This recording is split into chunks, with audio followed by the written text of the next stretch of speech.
Welcome back. This is Junior English. We are now in the final comments regarding the Declaration of Independence, that most precious of documents to the United States. And I should point out, this essay has as well been read repeatedly in the history of political thought around the world. Any time in the 20th century, are you ready to hear this? I think this might make sense. Any time in the history of the 20th century, when a small power decided to break away from a larger power, one of the first things that small group did was to study this essay and to pay attention to the rhetorical intent. Let's write that in our notes. The rhetorical, R-H-E-T-O-R-I-C-A-L, rhetorical intent, the intentionality. Jefferson understands exactly what he's doing. What is he doing? Let's review it. He will begin by saying, considering the historical precedent, he will begin by saying, any time in the past, when in the course of human events, it became necessary, we don't want to do this, but we have to do this, that one country would dissolve the political bands which have connected it to another, and to assume among the powers of the earth a separate and equal station, to which the laws of nature's God entitled them. Any time in the past that that's happened, a decent respect to the opinions of mankind requires that they should declare the causes which impel them to the separation. Put in simple language, you gotta explain why you're throwing your parents out the house. That's not going to change the fact that the parents will still be upset. But what it does is it shows you didn't go straight to violence. Did you see that? You didn't go straight to violence. Before the fighting, there was the words. Now let's be fair. Jefferson knows that there's going to be fighting. That is inevitable. It's an inevitability. The British are not going to lay down.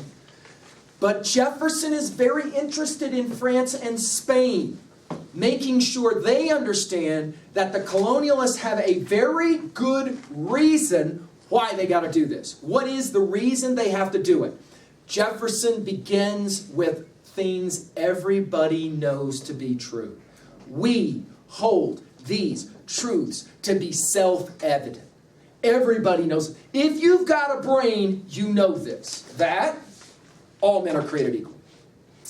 Endowed by their Creator with certain unalienable rights, cannot be taken away. That among those rights are life, liberty, the pursuit of happiness.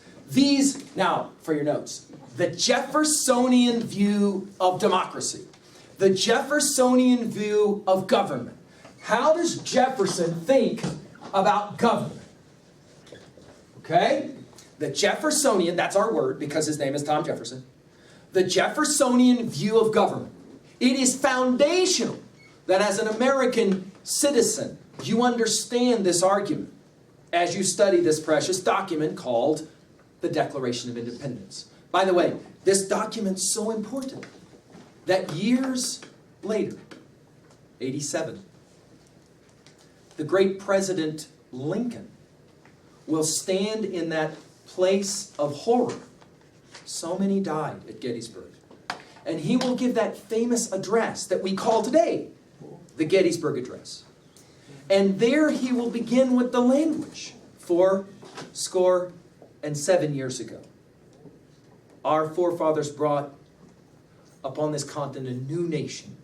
You'll maybe remember from your 8th grade history class that he begins with those words, but he ends with the language, a government of the people, by the people, for the people. Lincoln returns to a Jeffersonian view of democracy as he speaks about the fallen dead at Gettysburg. We, by the way, will spend some time with Gettysburg later. When we get to that reading, we'll be excited. Mr. Beck, question, observation? Score is 20, so if he says 4 he's talking about 80, isn't he? Right? Excellent question. Let's now go to the Jeffersonian view of democracy. Watch my whiteboard. I'll help you through this. It's pretty easy. We hold these truths to be self-evident. That all men are created equal, endowed by their Creator with certain inalienable rights, that among these are life, liberty, and the pursuit of happiness. Now we'll keep reading, and we'll keep writing. Go ahead, Mr. Mortimer. We're ready for you to read. That to secure. Go ahead. Where's that at? Right. That's right, Mr. Mortimer. You're absolutely right. Right. Line 18. Right here now. We hold these truths to be self-evident, that all men are created equal and endowed by their Creator with certain inalienable rights, that among these are life, liberty, and the pursuit of happiness. That Go ahead. to secure these rights. To secure, go ahead and jot down on your paper. What does the word secure mean? Solidify. Save, solidify. Let's use a different word. How about this word? Protect. Protect. Okay? It is the role of government. What is it that he says? You're reading it right there, right, Mr. Tashima? That to secure these rights, go ahead, Mr. Mortimer, what? Governments are instituted. instituted. What does that word mean? Created. Created. Governments are instituted or created among men. What's the next line? Deriving, go ahead. Are instituted among men, deriving their just powers from the consent of the governed. Deriving their just powers from the consent of the governed. That is to say, the people. Hey, guys, do you ever hear somebody say, I hate the government? Listen carefully. Jefferson wouldn't know what that meant. What do you mean you hate the government? I hate the government. They're always telling us what to do. What do you mean? They are always... Go back and look at what you just read. That to secure these rights, governments are instituted among men, deriving their just powers from the consent of... The people. You are the government. This is why Jefferson wouldn't understand you saying, I hate the government. What do you mean? You are the government. The people are the government. Remember how Lincoln, I said, would finish the Gettysburg Address? Of the people, by the people, for the people, of the people. The people are the government. They make the decision about government. What is government's role? What is government supposed to do? Watch my whiteboard. That to secure these rights, governments are instituted among men, deriving their just powers from the consent of the governed. People get together and say, let's create a government to secure, protect our rights. There is one role for government in Jeffersonian democracy, one and only one, and it is to protect our rights. By the way, every Englishman believed that as well. As this document is read in Parliament, every Englishman would say, yeah, you're absolutely right, that's the role of government. We got another that clause. Go ahead, keep going, Mr. Mortimer. That what? Whenever any form of government becomes destructive of these ends. Destructive. What does that mean? Any form of government becomes destructive. What does that mean? Tear it up. Any form of government, Tashima, becomes destructive of what? Destroying rights. Oh, some of you are saying, now I'm getting his logic. Watch the argument, Tashima. There's some things all of us know. All of us have these things called rights, correct? All of us have these things called rights. Government's job is to secure, protect those rights. If there's ever a time that government no longer protects the rights of the people, go ahead, Mr. Mortimer. It is their right to get rid of it, correct? Is that what he says? That isn't what he says. That isn't what he says. You're not reading it close enough. Look back at it again. Now you're going to see the brilliance of Jefferson. Watch what he says. Start that whenever any form of government. Start there and read. Whenever any form of government becomes destructive of these ends, it is the right of the people to alter or to abolish it. Did you see this? Some of us are saying, wow, this cat was brilliant. Anytime government ever gets to the point where it's no longer protecting the rights of the people, Jefferson said, it is the right of the people to alter or abolish. But His ordering is really important, isn't it? Why would he say alter first? Because now all he has to do is show, we tried to change. We tried to talk to George III, and he would not listen. We have, when in the course of human events it becomes necessary. We have no choice. Brilliant. All of a sudden readers in France and Spain go, Is it true, George III, you actually did these things? Yes. Parliament member, yes, he did this stuff. Whenever any form of government becomes destructive of these ends, it is the right of the people to alter or abolish, but not just abolish. Go ahead and keep reading for us, Mr. Mortimer. Do what? This is the last lines on that handout for you, isn't it? Go ahead. And to institute a new government, laying its foundation on such principles and organizing its powers in such form as to them shall seem most likely to affect their safety and happiness. Two things government's supposed to do. Safety. Protect what? Rights and happiness. The second time in the first 30 lines of the Declaration of Independence, this really important essay, the word happiness gets used. It is foundational to American psyche to understand that it begins and ends with joy. Americans will recognize in this document optimism, hope, joy, happiness. It's right there in that document. 2 times this word gets used, happiness. Americans, Jefferson said, should be a happy people because they are a safe people. Safe in their knowledge of individual rights. Now you got to go to your hymnal from this point on. Because we're going to work really quickly now as Mr. Mortimer continues to read for us. But I want to make sure that you hear the back end of the argument that's being made. The first 30 lines are the most precious for us, and so they're the ones that we memorize by next Friday. That's the ones on the handout. But let's keep going. Mr. Mortimer, you're on page 236. 236, please. Let's go there quickly. And we'll continue now to hear the argument as it's being made. Go ahead. Prudence indeed will dictate the governments long established should not be changed for light and transient causes, and accordingly, Got to turn the page. all experience hath shown that mankind are more disposed to suffer, while evils are sufferable, than to right themselves by abolishing the forms to which they are accustomed. But when a long Let's pause for just a second. Sorry, Mr. Mortimer. Let's pause for just a second. Prudence means wisdom.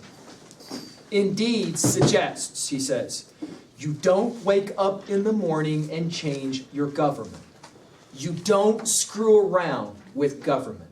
Government is there to protect the rights of the people. You don't change it so easily. What would Parliament say about that? They agree or disagree? They would totally agree with that. Absolutely. This is what we call conceding a point. Remember what I said? You say something you know the acrimonious audience is going to agree with. The audience doesn't agree with you normally, but you say something that they will agree with so that you can follow it with what word? But. Notice how Jefferson does this. You don't screw around and change government so easily. But. Go ahead and I'll let you begin now, Mr. Mortimer, with that word. But whatever. Go ahead. But when a long train of abuses and usurpations, pursuing invariably the same object, evinces a design to reduce them under absolute despotism, it is their right, it is their duty to throw off such government and to provide new guards for their future security. Wow. It is their right? Did you see the next word? It is their duty. We do not have a choice. All that now remains is for Jefferson to show that George III and Parliament have done this. That's all you got to do. And it's at that point that the readers of this document in Parliament will have to admit, let's just say this out loud, guys. The British lost the war before it even got started because their hearts were never in it. And the reason their hearts weren't in it is because if you can read, you know, Jefferson is right. He's dead on right. These are English citizens living in the colonies who no longer are having their rights protected by the government. It is the right of the people. What did he just say? It is their duty. In other words, we don't want to do this. We're not excited to do this, but we have to do this. Let facts be submitted to a candid world, he will say at the very end of that paragraph. And then notice, it's a long list. It's boring to read. It's a long list of, he did this, he did this, he did this, he did this. Notice that over and over and over. By the way, who's the he in this? It's the king, isn't it? It's the King of England. He did this, he did this. Halfway through that list, We're told British subjects who are reading this essay just got sick at their stomach and quit reading because they knew it was true. And once you admit he's done all those things, Jefferson has proved this has happened. How serious were these guys in regards to this? Well, go to the last paragraph of this He also essay. made them recognize that it was true, and then he listed everything. He didn't make the list before. Notice the brilliance of this. He sets up the readers by saying, there's certain things everybody knows government should do. And all of the British Parliament went, here, here. All he has to do now is show that George III hasn't done those things. Money, right? We got it. Notice how seriously committed, however, the signers of the Declaration are. Go to the last paragraph now, and we'll be ready to hear Mr. Mortimer's outstanding reading voice finish for us. Go ahead. We, therefore, the representatives of the United States of America in General Congress assembled, appealing to the Supreme Judge of the world for the rectitude of our intentions, do, in the name and by the authority of the good people of these colonies, solemnly publish and declare that these united colonies are, and of right ought to be, free and independent states, that they are absolved from all allegiance to the British Crown, and that all political connection between them and the state of Great Britain is, and ought to be, totally dissolved, and that as free and independent states, they have full power to levy war, conclude peace, contract alliances, establish commerce, and to do all other acts and things which independent states may of right do, and for the support of this declaration, with a firm reliance on the protection of divine providence, we mutually pledge to each other our lives, our fortunes, and our sacred honor. they were willing to die for this cause. Our lives, our honor, our fortune. I want to say one last thing.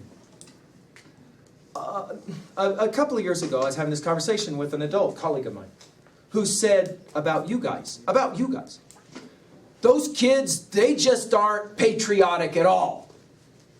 They don't care about America. They could care less. And I said back this, Ozzy, and I think I'm still right about it. You're not born patriotic. Not like the color of your eyes. That's something you're born with. Patriotism has to be learned. If it's true that you guys aren't very patriotic, I would argue it's because no one's told you why you should be patriotic. I think you have to be given a reason to be patriotic.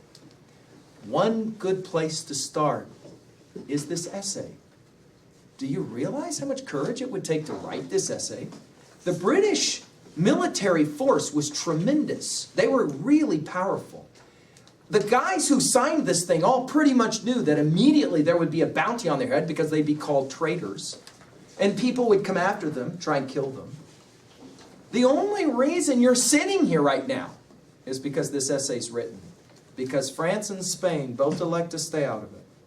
And America and Britain fight a war that ultimately British just cannot stomach anymore. They know in the end it's too late. And notice this essay is every bit as much to the colonists. To remind the colonists, this is our project, which is why in the middle of the American Civil War, Lincoln will go back to this document 77 years ago. Our fathers brought forth upon this continent a new nation, conceived in liberty and dedicated to the proposition that all men are created equal.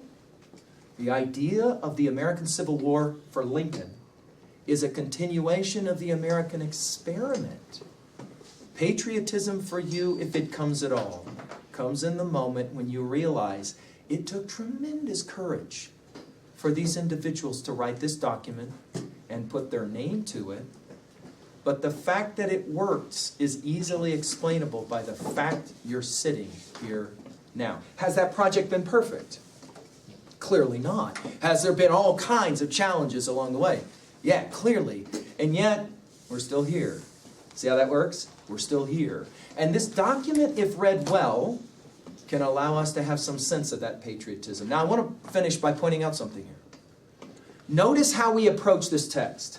We exegeted, unfolded, unpacked the language, so that now we can go back really quickly and we can look at the opening lines and it starts to make sense when in the course of human events it becomes necessary for one people to dissolve the political bands which have connected them to another, blah, blah, blah, blah, blah. We can begin to then get a sense of what it is that we're looking at, what it is that we're reading. Whereas when we first started, maybe it seemed kind of obscure, didn't make a lot of sense, just words on the page, we might say. Now it starts to become a passage that makes some sense to us. Can I say it this way? One last comment. Listen carefully. I'm going to tell you how you get a higher ACT score. Learn how to read the passages in the ACT the way we worked through this passage. Learn how to read at that level so that you're really trying to pay attention to what's being said. The questions will be so easy to answer on the ACT, you won't even have to work at it. Paying attention as you read, annotating, reading at multiple levels. First level 1, what does it say? Then level 2, what does it mean? Finally level 3, how do you relate to it? Do you understand what it means to be an American? The heritage that you have is derived from a single essay and the courage of a man to sit down and write it. Instead of going to war immediately, they wrote an essay. Make sense? Jot down on your paper really quickly one observation you want to make about the Declaration of Independence that you didn't know from before. One thing, one response. Go ahead.